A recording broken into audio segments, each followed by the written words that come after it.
President Muhammadu Buhari yesterday said the decision of the Central Bank of Nigeria to launch new designs that replace high-value Naira notes had his support, and is convinced that the nation will gain a lot by so doing. Speaking in a Hausa radio interview with famous journalists Halilu Ahmed Getso and Kamaldi Sani Shoa to be aired on Wednesday morning on Tambari TV on Nilesat, President Muhammadu Buhari said reasons given to him by the CBN convinced him that the economy stood to benefit from the reduction in inflation, currency counterfeiting, and excess cash in circulation. In a statement signed by Senior Special Assistant to the President, Garba Shehu, the President said people with illicit money buried under the soil will have a challenge with this, but workers, businesses with legitimate incomes will face no difficulties at all, end of quote. So joining us now on the Naira Note Redesign is Tilewa Adebajo, Chief Executive Officer of the CFG Advisory. Pleasure to have you. So I want you to set the record straight. There's been this back and forth as regards even this measure and the effect on the economy. The strong argument is we'll seize inflation, but we're already seeing the market react to it, and we're already seeing the finance minister say, no, she wasn't told about it, but the president has been able to clear the air as regards that. What's your take on all of this?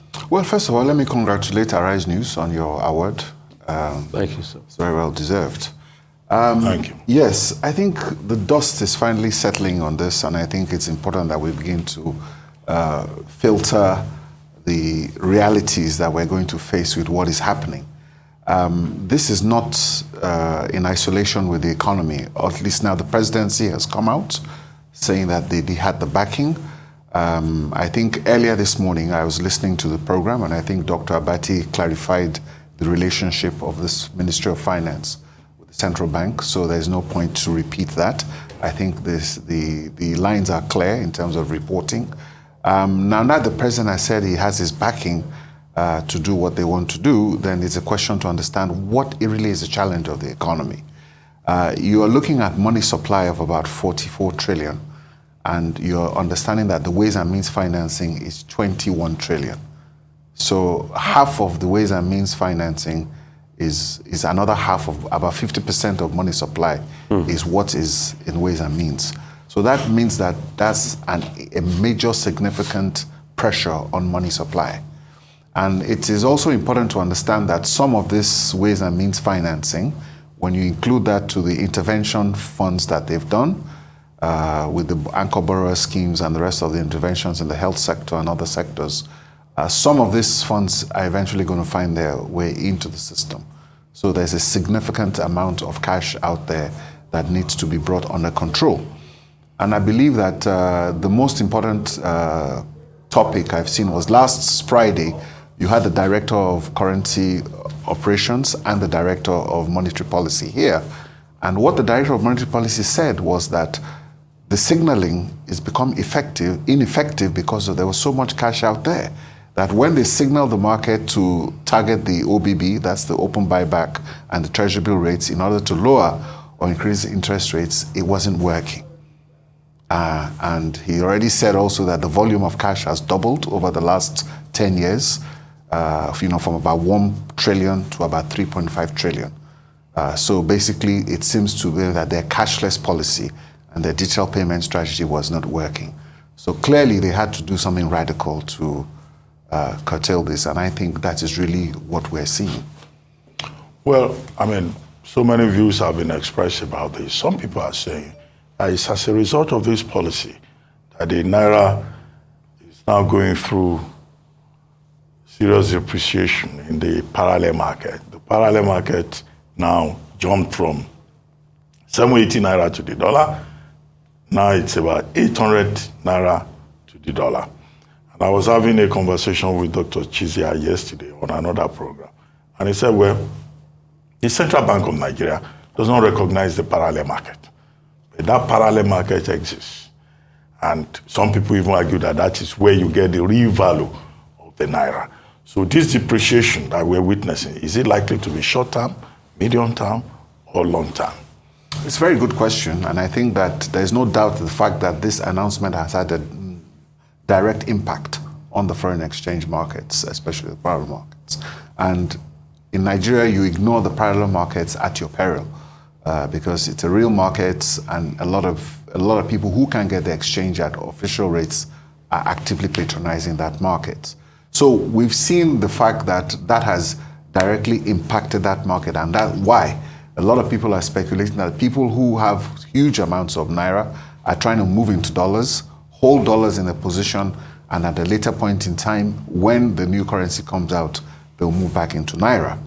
So if you're using that argument, then it so holds that now there's demand for Naira to be able to mop up, there's demand for the dollars now, but eventually when the new notes come out, then there should be a demand for the Naira, which should be able to lead to the appreciation of the Naira. That is the logic there. So you're seeing that in that case, yes, people are going to want to take their positions to be able to go to safety. So there's going to be that short-term demand. But the Naira has always been on a devaluation trajectory. So let us wait until next week and let us see how much the Naira has gone up, if it has stabilized in another week, and then we can begin to decide whether there is that trajectory will sustain itself. But the Naira had always been on a devaluation trajectory over the last 3 months anyway. So this is just something that has just accelerated that devaluation. But in another week, we'll see. But when the new notes come out, obviously, the demand for the Naira and people moving their dollars back into Naira should be able to help with the appreciation of the Naira. Let's dig deep into that idea that, and they make the argument a lot, the CBN, that the parallel market is just 5% of the market, is almost non-existent. But you cannot get Forex from the I&E window. From that window we all go to for the banks. The queue is laborious. Some will even tell you flat out that it doesn't exist. So everybody is still forced to come back to that market that determines the rates. And even with international settlements and payments, they now sort of like gravitate towards a benchmark that is in between the I&E window and the parallel markets. In fact, some will not even touch it at all. Well, if you have any doubts about the parallel market, check out the non-deliverable forwards markets for the Naira, which is a market where you see predicts the future rate of the Naira, if you want to look at a more structured approach in terms of what the international markets are doing. So the non-deliverable forwards market is quite similar to what the parallel market is. So if you go into Bloomberg and any of these things, you see that rate. So that rate is predetermined.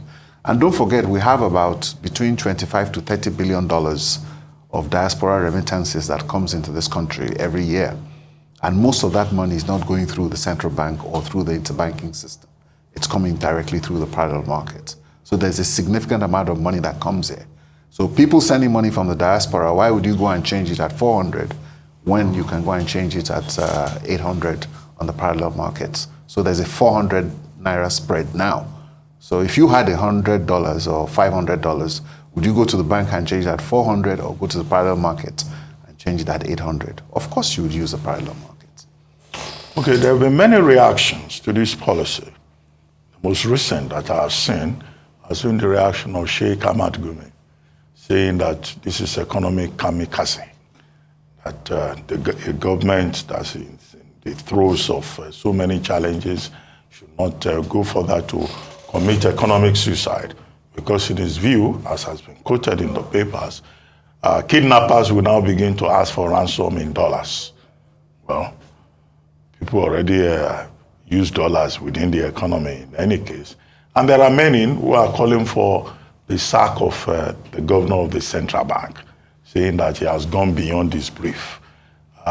What crime exactly has the CBN governor committed in trying to manage monetary supply? Has he acted ultra vires, even if the president has said he was aware and is in support?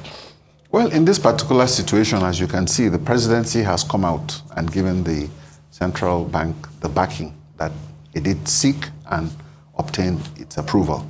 And this kind of operation, you have to understand, has national security implications. So the whole decision process was carried out on a need-to-know basis. And of course, that's why the finance minister might not have known what was going on. And if you're going to do something like this, for instance, there are about 10 billion units of currency in circulation in Nigeria today. So what means that with this intervention, the central bank has to print close to about 4 or 5 billion units of currency. and also remove another 5 billion. So most likely, as they said last week, the Director of Currency Operations, they're printing those things in Abuja and Lagos. So by now, I'm sure the bulk of those currencies have been printed, and they're just waiting to go out.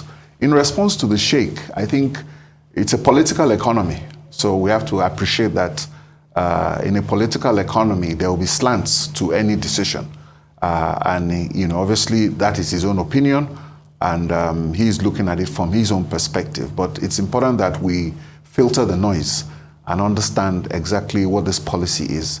The challenge of the government today is the fact that it has significant amount of money, about 21 trillion, in ways and means financing that is driving the trajectory of inflation upwards that it needs to control. That is the pressure they face. And we have severe fiscal challenges, which that the government revenues cannot even service the debt. And the government is technically insolvent today. The federal government is technically insolvent. Let's go back to that 20 trillion ways and means. That means they caused the problem in the first place. Now, explain what is going on there. You're calling back the money because there's so much money in circulation, about over 40 trillion. You printed out ways and means 20 trillion. Then you've also securitized the debt through the DMO for us to pay. No, you can't. For over 40 years. Yes, it's not been securitized, and I think it's important that we understand that process. But it was announced recently. Yeah, it's wrong. The law very clearly states that the CBN Act states that the ways and means financing cannot exceed 5% of the previous year's budget. So basically, the ways and means financing as it is a violation of the CBN Act. That is really where the issue is. So in order for you to get rid of that money, the CBN Act does not allow you to securitize that debt. You have to pay back that debt the same year you borrowed it. And but this DMO did it recently. No, they can't do it. If they do it, it's against the law. They cannot securitize ways and means financing. If you're going to do that, then you have to amend the CBN Act. It's very clear in the CBN Act. You can look at it under Section 36. It talks about how you finance the government. So there needs to be clarity, because I heard that the president had approved, and even in these day newspapers, I think it was quoted, and they said that, but it's in contradiction to the CBN Act. So it's important that we understand that, and we understand what is driving this issue of withdrawing currency in circulation, because we cannot afford inflation at a runaway rate. Okay, in the course of this, examining and re-examining these new currency notes, some people have expressed a view about the content of the new notes. Some people have said, for example, are they going to retain the old images, or this redesign is an attempt to put President Buhari on one of the notes? That's one. Two, that, there is a case in court over the Arabic inscription, or the Ajami, as it is otherwise called, on the Naira. And that if the CBN, as you were suggesting, has already printed the notes, people are saying, well, if there is a case in court, then to go ahead and put Arabic inscription on the Naira would be sub judice, right? And that may be a basis for other people to go to court and say, until the matter is determined, they cannot release then they cannot release those notes. And if they are not allowed to release the notes, imagine the cost, imagine the loss to Nigeria.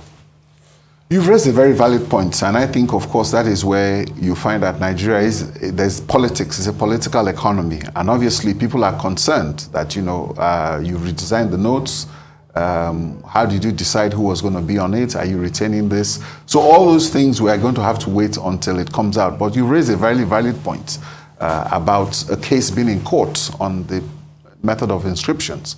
So we'll have to wait until that comes out to see if the matter is already sub judice. So there are a lot of other issues that surround a lot of all these things. And I think especially with the secrecy that surrounded it because of the strategic intervention that it was supposed to be, obviously, clearly, I mean, we need to be able to tame inflation, and, it's important that we don't go the way of Zimbabwe or Venezuela. And I think these are very important measures that the government needs to take to ensure that inflation is definitely under control. So, but those are valid issues that if this was open for debate, a lot of all these issues would have come up. But we'll have to wait to see, what will happen. But if you're going to bring out about 3 to 4 billion units of currency and you want to release it on the 15th of December, then I'm sure the bulk of all that currency must be ready to go. And that is why you see the secrecy, because they must have been ready and understand that they were ready to do that. Because it's the banks that are going to face this pressure. Most people are going to go to banking halls to deposit physical cash. All right, I hear you want to speak to some, data there, but I'd also like to ask you that some of the arguments they are making, is it really necessary at a point in time for a policy like this, owing to the fact that we're in dire straits for cash? Mere printing alone costs us about 58 billion on a yearly, and with this, the cost might be up and logistical fees and things like that. Well, is it really noted? And you also want to speak to some facts over there. Yes, you see, what people have to understand is that the central, 2 years ago, they spent 78 billion printing currency. Last year, it was 58. About the total costs is probably about 100 billion. And that's why you see there's a 5% surcharge on banks, collecting deposits or collecting over cash. 500,000. Exactly. So that's to recover the cost of those transactions. So that's what they're doing. And of course, the currency director also told you they have 19 hubs across the country, which they fly currency around. It's expensive to fly currency around. But what we're just saying is that this is just looking at the money supply issues we've talked about in terms of the trends of money supply, where you're looking at basically cash in circulation, you're looking at basically credit to government, credit to private sector, and you're beginning to see how these numbers have moved over a period of time, because there's been a lot of confusion as to what money supply is and how money supply relates to cash and how people are talking about using cash. The problem with cash is that the transaction acceleration is very high, close to 500 to 600 times a day, as opposed to deposits you have in the bank, which the acceleration is about 5% or so, or 5 times a day or so. So these are the numbers you see from this. That's a copy of the central bank's balance sheet on their cash balances as of August 2022. So that's really where. And some people are even interrogating that. So if cash circulation is about 48, the money supply is about 48 trillion, then why is it that we're making this hula baloo about just 3 trillion that we want to map out in cash? Yeah, but the 3 trillion in cash has like a transaction velocity of close to 500 times a day. So that makes it a very high usage, especially from the bank vaults, because this money is not static, it's moving around. So you can imagine the amount of transactions that take place in Nigeria every day. And that's why there's a move to move away from cash into digital payments. And you can see what the Director of Monetary Policy was saying, that maybe this is the time for adoption, because the digital payment systems are now very robust. And by carrying out this operation, people can begin to use these alternative channels because they are available. And they're hoping that this exercise will also help, retain adoption for their cashless policy, which is digital payments. We're talking about new notes here, although for 3 denominations. Yes. 200 Naira, 500 Naira, 1,000 Naira note. Well, is it likely that after this exercise, Nigerians will begin to go to the banks and they can collect from the banking hall new notes? Because some people don't see a new Naira note in this country, except when they go to Owambe parties. You see, that's you can begin to understand what that distortion is, in the sense that obviously there is a way that mint notes are now trading at a premium. And if you want to collect mint notes and you are willing to pay the premium, then you'll get it, as opposed to just getting it over the counter.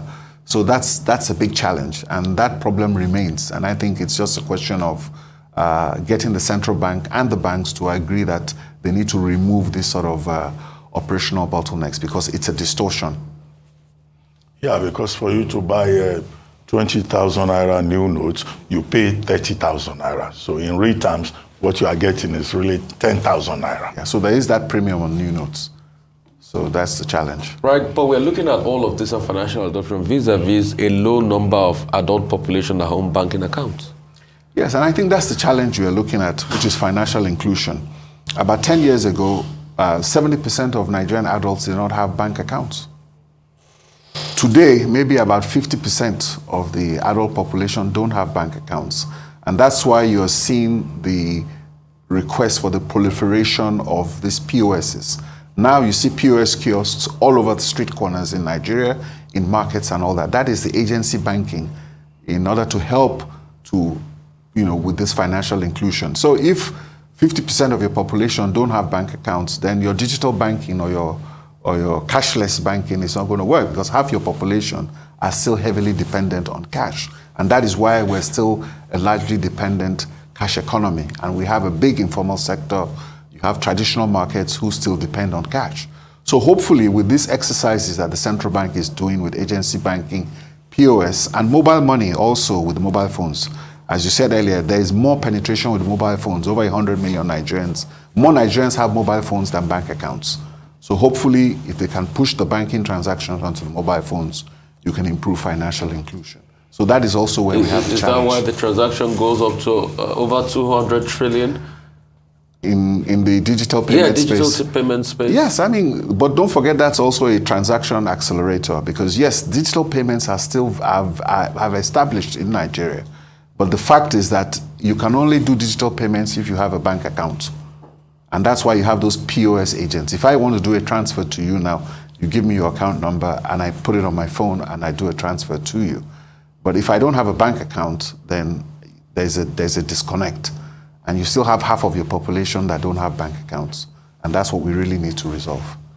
Okay, December 15 to January 31. Do you think that the banks can handle the pressure? That is really, you've hit the nail on the head right there. So because you have banks now who are trying to reduce their bulk counting room in their branches. So the banks are the ones that are going to face the brunt of a lot of this. So hopefully now, I think the sensitization should start, that people should start in advance of waiting for the currency, start to push funds into the banks. And that's why I told you how many units of currency. So probably even if you had 3 billion units of new currency coming in and another 3 or 4 billion of currency coming out, you're going to be handling close to 7 billion units of currency. How do you push that through the banking halls within a month? So that really, you've hit the nail on the head, Dr. Abati, there. That really is the challenge, because the banking halls are the ones that are going to face the brunt of this, because people are going to bring their cash in bulk. You're going to have to count it. And what is important more so is the fact that the banks are going to authenticate this money, because nobody wants to take in counterfeit money. So the banks will have to check to make sure nobody's bringing in counterfeit money into their accounts. So the banks are going to be under a lot of pressure to ensure that they not only do they count this money properly, but they sift a lot of the counterfeit from it and make sure that what they bring in are genuine bills. So really, the work needs to start now, because will the banks be able to process close to 6-7 billion units of currency within a period of a month, which will also be over the Christmas period. So that really is where the challenge lies. So, but while all of this are going on, the banks too, correct me if I'm wrong, are being charged by the CBN for the amount of money they keep in their vault. So once they have an overshoot of money in their vault, will they still be charged for a certain percentage for it? No, I think, you see, what's happening with cash management is that even banks don't want to keep money in their vaults, but they don't have a choice, because you have to load your ATMs. And that's why I'm talking about the transaction velocity of money, the difference between money supply and basically transaction velocity and how money actually enters the system. Your money might be in the bank, but if you need your money, you're either going to use cash, check, or you use a digital payment platform. So that's the 3-way you use your money. So the banks have problems in the sense that cash is physical and it has to be counted, and that's really where the challenge is. And that's why we're trying to push towards digital payments. So really there needs to be a lot of sensitization to help this process, because the pressure will be on the banks, because every bank is going to have cash coming through. Well, thank you very much, Tilewa Adebajo, for joining us on the morning show today.